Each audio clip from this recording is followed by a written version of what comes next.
Olá, este é o CNN Money, o podcast que te ajuda a tomar as melhores decisões. Hoje é quarta-feira, 15 de março. Quem sou eu? Sou Thaís Herédia, estou de volta com vocês aqui no nosso podcast. Já agradeço a querida Muriel Porfiro, que fez companhia para vocês enquanto eu estava ali tirando umas férias. Vamos começar a passar pelas principais notícias de economia do Brasil e do mundo.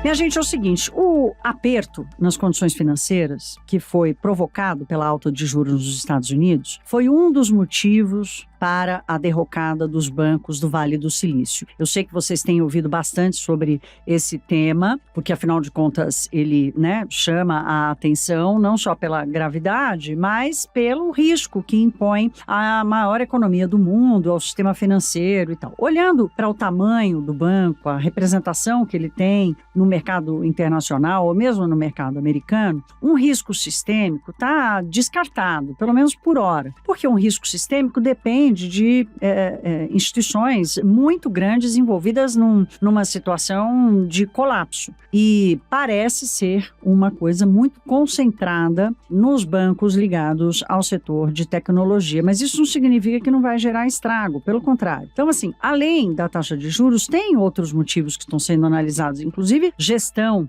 das instituições. Agora, o juro nos Estados Unidos, que subiu muito rapidamente com a velocidade e a intensidade mais forte das últimas décadas, para o maior patamar em mais de uma década, ele já está provocando estragos, e, portanto, não vai escapar de ser o culpado daqueles estragos que já foram contabilizados e aqueles que estão por vir na economia americana, especialmente uma fragilização da economia americana. Pois bem, aqui no Brasil, como é que isso se dá? Olha, o debate sobre o patamar dos juros está aqui todos os dias no nosso país. E agora ele ganha um reforço com essa crise lá de fora. Algumas coisas que aconteceram de terça-feira para cá. Primeira coisa, Roberto Campos Neto vai ao Senado no começo de abril. A data está definida, daqui a pouco tenho mais detalhes. Semana que vem tem anúncio da taxa da Selic. Semana que vem, aliás, é a tal da super quarta, quando o nosso BC e o Banco Central lá de fora decidem a taxa de juros. Nos Estados Unidos, a aposta majoritária é de mais uma alta de 0,25 ponto percentual.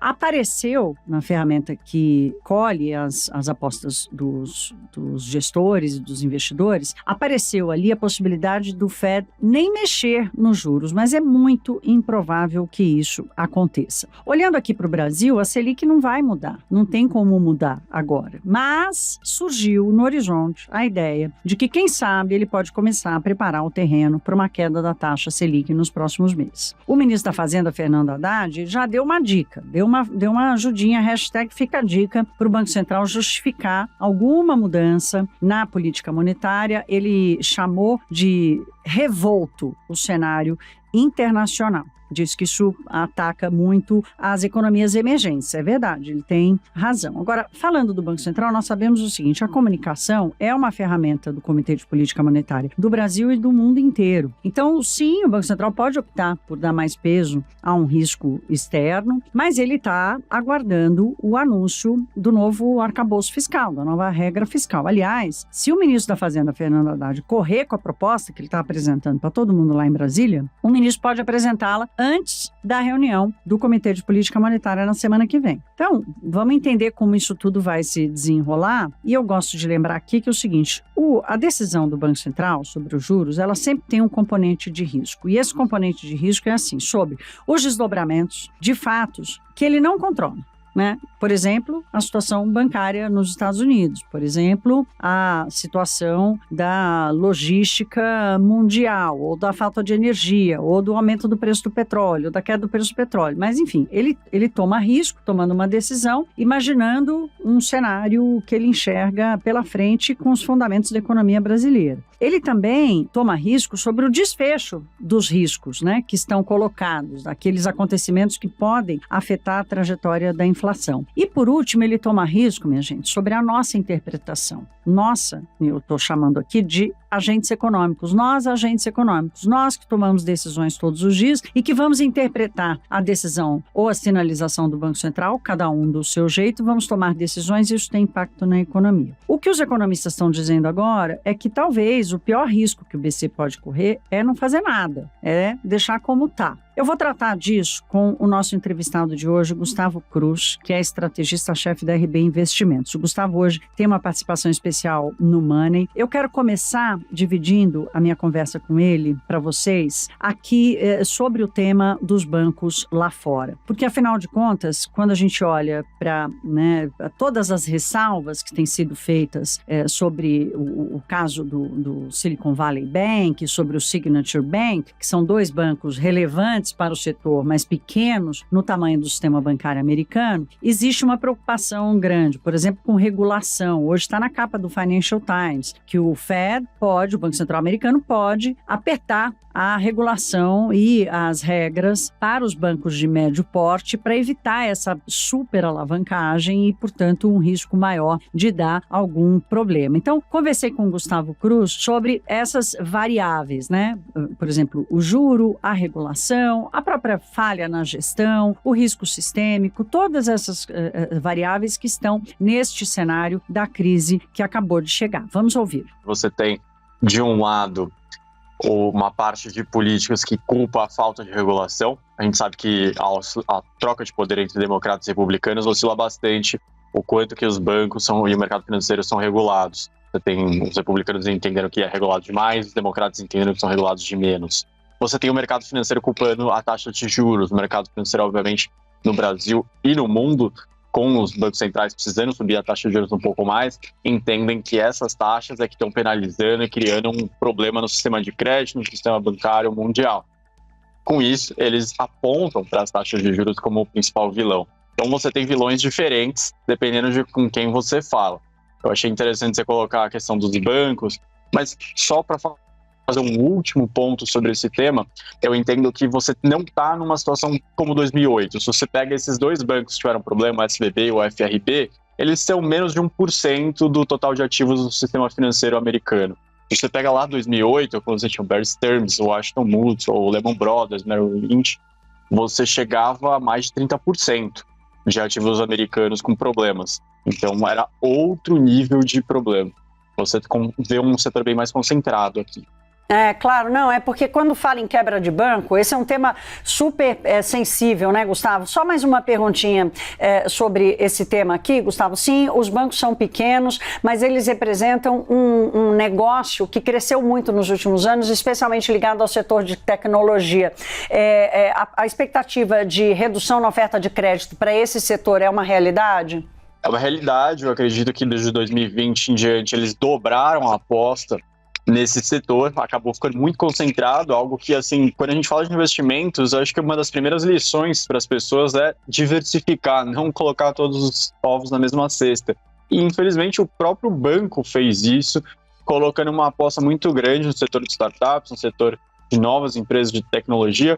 Isso deu certo em 2020 e 2021, quando estava aquele boom, as pessoas em casa, as empresas cresceram muito, isso beneficiou o banco, que cresceu demais, porém, a gente já está com uma perspectiva de juros maior desde metade do ano passado e agora as startups estão vendo o seu dinheiro mais escasso, está mais caro pegar dinheiro no mercado e, por consequência, como esse banco era muito concentrado nesse setor, ao mesmo tempo que ele cresceu muito rápido, ele também encolheu muito rápido, está tendo problemas bem mais rápido do que eu esperava. Vocês ouviram, né, gente, essa ressalva do Gustavo Cruz, falando que até em gestão de banco não dá para botar todos os ovos na mesma cesta, que foi o que aconteceu no caso do Banco Central do Silicon Valley. Olha, os mercados lá fora ontem tiveram um dia de recuperação. A terça-feira foi de recuperação, o Wall Street chegou a subir 1%, hoje começaram a devolver esses ganhos. Os futuros americanos estavam operando em queda no comecinho dessa quarta-feira, as bolsas na Europa também. Então, assim, ontem o que ajudou os mercados a irem bem foi uma leitura de que o Banco Central americano não vai conseguir subir mais os juros, não. Então, ganha um espacinho ali para uma recuperação nas bolsas. Hoje, o clima volta para um clima de cautela, né? Ainda mais diante desse debate aí sobre regulação dos bancos e tudo mais. Hoje tem inflação ao produtor lá nos Estados Unidos. Vocês se lembram que saiu a inflação ao consumidor consumidor, que veio dentro do esperado, com algumas mensagens ali importantes sobre o comportamento da inflação de serviços, e hoje vem o dado que complementa e vai fechando o quadro do mês de fevereiro para o Banco Central americano tomar a sua decisão. A projeção do mercado é de que o índice ao produtor desacelere para 5,2% em fevereiro em 12 meses. Nós vamos acompanhar. As bolsas na Ásia fecharam em alta, acompanhando o ritmo de ontem ainda, né? Então, ontem foi um dia de respiro nas bolsas e hoje a coisa volta a cair um pouco.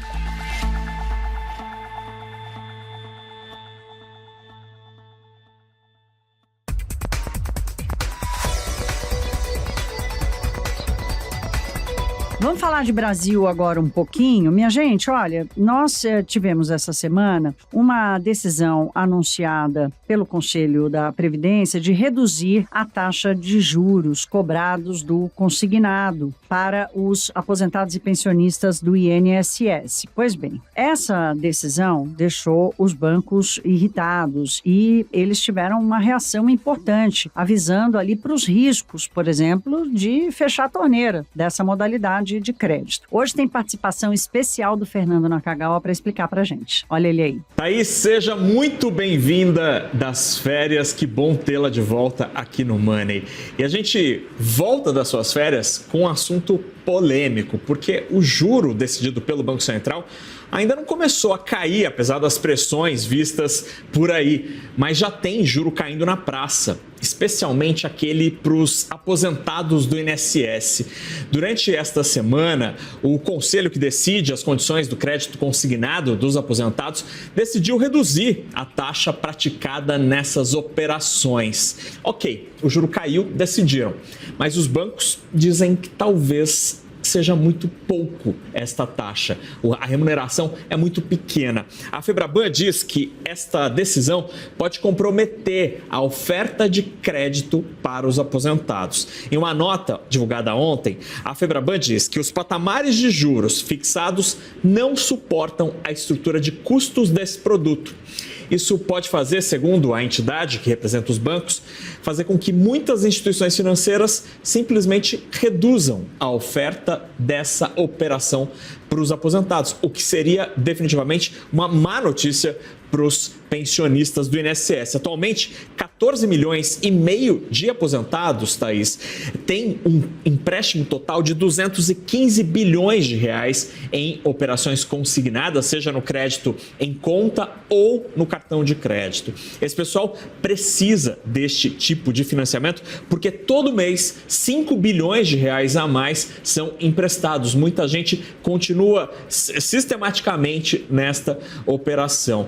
E 42% desses brasileiros e brasileiras que têm algum tipo de crédito consignado do INSS estão com o nome negativado na praça. Ou seja, este empréstimo é o único que eles conseguem. E com juro menor e bancos talvez fechando a torneirinha da oferta, eles passarão a ter dificuldades. Obrigada, meu querido, pelas boas-vindas. Estou feliz de estar voltando. Turma, é o seguinte, o Brasil tem 50 e tantos por cento, um pouquinho a mais de 50% do PIB em crédito na praça. Isso dá quase 4 trilhões de reais, se não for por aí, pela minha última conta. Então, quando a gente olha para o tamanho dessa modalidade de pensionistas, 215 bilhões de reais, como disse o Nakagawa, parece um pingo no oceano, né?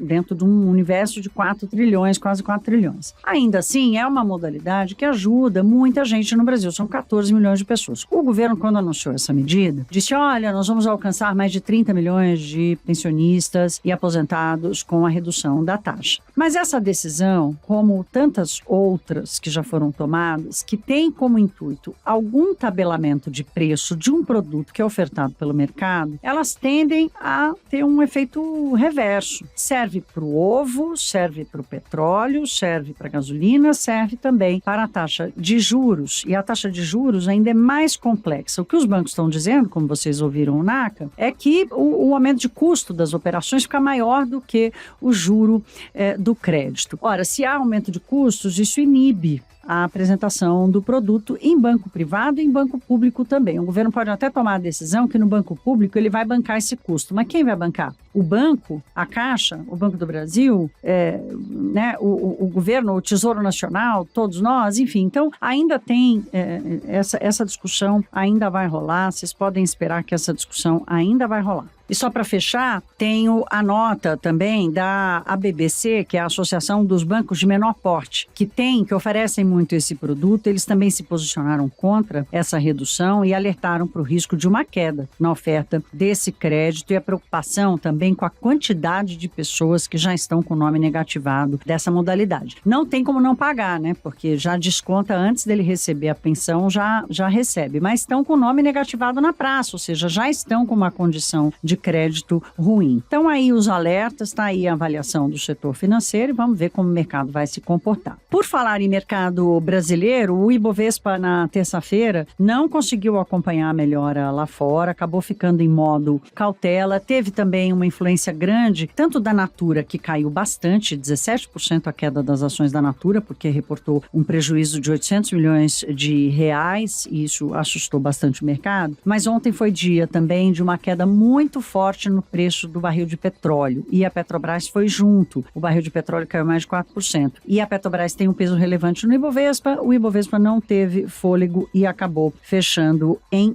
queda. Para esta quarta-feira, não há uma agenda de indicadores aqui no Brasil, mas o mercado vai continuar acompanhando o debate sobre o novo arcabouço fiscal, as regras fiscais que devem ser apresentadas pelo ministro da Fazenda nos próximos dias. Uma notícia que chamou a atenção e que a gente tem participação especial do Leandro Magalhães hoje para nos contar, o Senado Federal finalmente aprovou o convite para Roberto Campos Neto ir ao Senado Federal, à Comissão de Assuntos Econômicos, para explicar o que está acontecendo com a taxa de juros, né? A data marcada 4 de abril. Vamos ouvir o Leandro e os detalhes. Por ser um convite, Roberto Campos Neto não é obrigado a comparecer. A audiência está marcada para o dia 4 de abril. Segundo o presidente da Comissão de Assuntos Econômicos do Senado, senador Vanderlan Cardoso, do PSD de Goiás, a sessão será após a reunião do Comitê de Política Monetária, o Copom, prevista para a semana que vem, terça e quarta-feira. O foco dos questionamentos será a taxa de juros, em 13,75% desde agosto de 2022. A Comissão de Assuntos Econômicos do Senado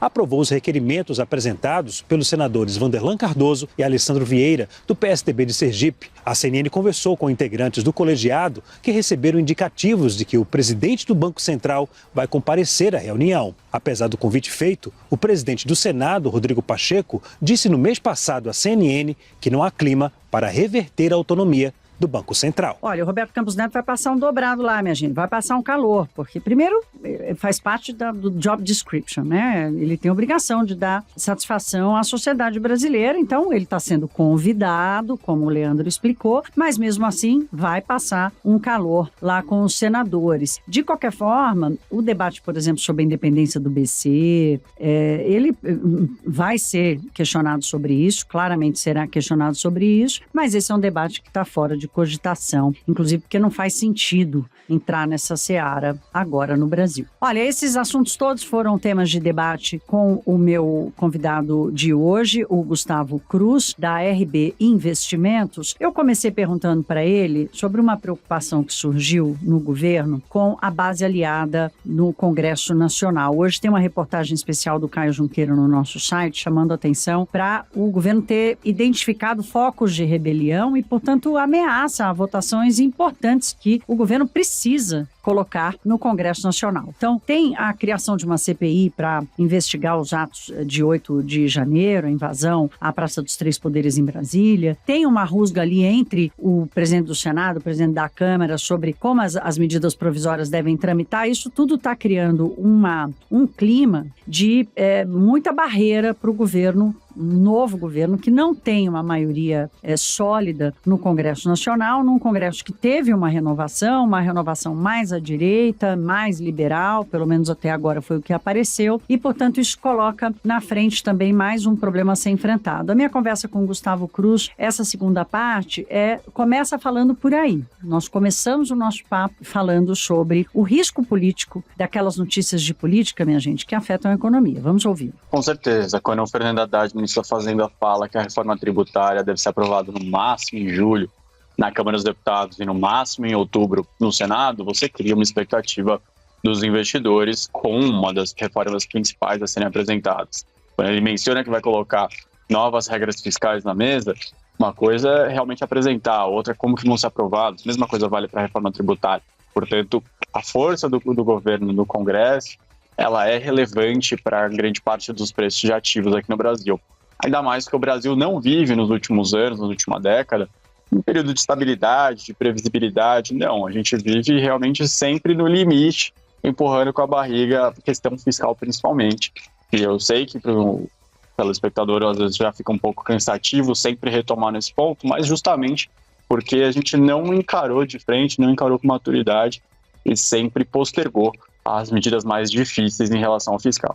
Gustavo, eu falei na abertura do Money aqui hoje sobre essa leitura de que o Banco Central não vai conseguir mexer na Selic, mas quem sabe, em função do cenário internacional, ele pode começar a preparar o terreno, porque a comunicação é uma ferramenta do BCE e se ele muda a comunicação, ele já mexe nas expectativas do mercado. Você está em qual ponta? Você está na ponta de que ele deve usar essa oportunidade para já fazer alguma sinalização ou se manter firme onde ele está? Eu entendo que talvez o próprio Banco Central americano e o brasileiro, se eles falarem alguma coisa de relaxar as condições monetárias semana que vem, eles podem ser um pouco precipitados. Porque realmente você vê algo bem pontual nos Estados Unidos em um setor específico, um banco específico para um setor e não algo generalizado. Se fosse generalizado, realmente teria uma reação bem mais rápida dos banqueiros centrais. O Campos Neto, ele pode sim utilizar a questão do crédito brasileiro tendo problemas, a gente teve a situação da Americanas, Light, Marisa, entre outros, que aí sim você já começa a ter uma pressão do empresariado, das empresas que precisam renegociar a dívida que vencem esse ano e no próximo, ao Banco Central que está com taxas muito altas. Você consegue criar uma narrativa ao longo dos próximos meses para conseguir baixar as condições, a taxa de juros, a taxa Selic. Você consegue falar que a regra fiscal foi aceita pelo mercado, caso seja aceita, que a reforma tributária vai criar grandes avanços, e que o sistema de crédito já começa a dar sinais de esgotamento. Então, por isso, seria necessário antecipar um pouco a previsão de corte da Selic. E, claro, se você conseguir ter um diálogo melhor com o executivo e não simplesmente críticas ao BC, falar que os próximos anos terá uma meta de inflação talvez um pouco maior, também facilitaria. Isso, claro, que nem você colocou, um diálogo bem feito e não simplesmente críticas de um lado para o outro. Porque nós, leitores das atas e da comunicação do Banco Central, a gente busca, inclusive, aquilo que não está escrito, né? Aquilo que está sendo dito, mas que não está escrito. Agora, Gustavo, quero falar aqui sobre o patamar da taxa de juros, porque vamos considerar aqui que o Banco Central entenda que cabe uma sinalização ali de que ele pode estar enxergando uma luz no fim do túnel e que não é um carro vindo na contramão. Mas a taxa de juro neutra no Brasil hoje, ou seja, aquela que não gera inflação e não gera distorção, ela é de 4% ao ano. Taxa de juro real já descontada a inflação. Hoje ela está na casa dos 7%, 8%. Quer dizer, mesmo que o Banco Central comece uma sinalização, até o Brasil sair do terreno restritivo da taxa de juros vai levar tempo, né? Vai levar tempo, eu entendo que a gente não está falando do final desse ano, a gente está falando com muito um otimismo, talvez, para meados do ano que vem ou até mais. A questão americana, ela não é irrelevante para o Brasil. A taxa de juros nos Estados Unidos, ela é base para cálculo de quase todos os ativos do mundo. Então também é sempre importante ficar conectado com o que acontece nos Estados Unidos, porque se eles demorarem muito para baixar a taxa de juros, é difícil imaginar que o Brasil vai chegar a uma taxa perto da dele se eles estiverem lá para 5,25, 5,5. A gente vai precisar ter um espaço para continuar atraindo recursos. O Brasil ainda precisa desses recursos internacionais.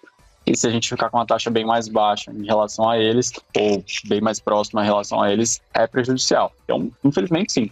Essa é a verdade, que a gente ainda vai precisar de um tempo longo para conseguir levar taxas para patamares perto desses 8% que você mencionou. Gustavo, para a gente terminar, a gente sempre usa muito bolsa e dólar, né, como termômetros ali da reação do mercado. Mas a curva de juros futuros, que são a negociação dos contratos de juros que vencem mais para frente, elas têm falado bastante sobre a expectativa dos investidores. Como é que você acha que a gente acompanha, o investidor acompanha a partir de agora essa... É a curva de juros que vai contar mais a história do que bolsa e dólar? Entendo que sim, que a partir da semana que vem, dia 22, quando a gente tiver um posicionamento oficial do Banco Central brasileiro e do Banco Central americano com toda a turbulência do mês de março, aí sim, a curva de juros já deve colocar na ponta, nos prazos mais longos, o que eles imaginam de nova realidade. Se os bancos centrais vão colocar como algo que foi passageiro, que eles não querem interromper o processo que estavam fazendo, ou que não, que já chacoalhou tanto o mercado que eles vão precisar readaptar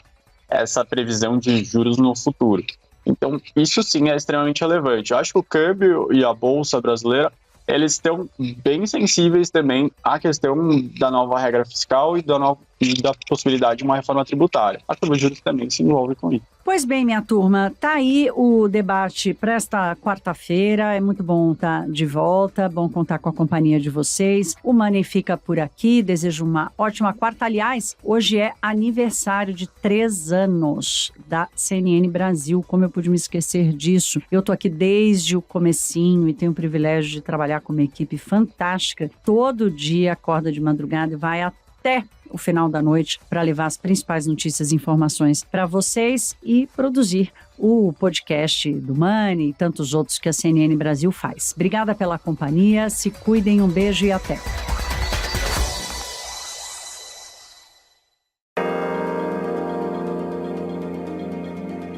Com apresentação, pauta e coordenação editorial de Thaís Herédia, este podcast é produzido pela CNN Brasil com edição da Maremoto. Produção Larissa Coelho e Tamara Nassif. Edição, sonorização Felipe Gomes. Coordenação técnica Felipe Gomes. Coordenação de produto Verônica Schneider. Você também pode ouvir o CNN Money no site da CNN Brasil. E aproveite para conhecer os nossos outros programas de áudio. Acesse cnnbrasil.com.br/podcasts.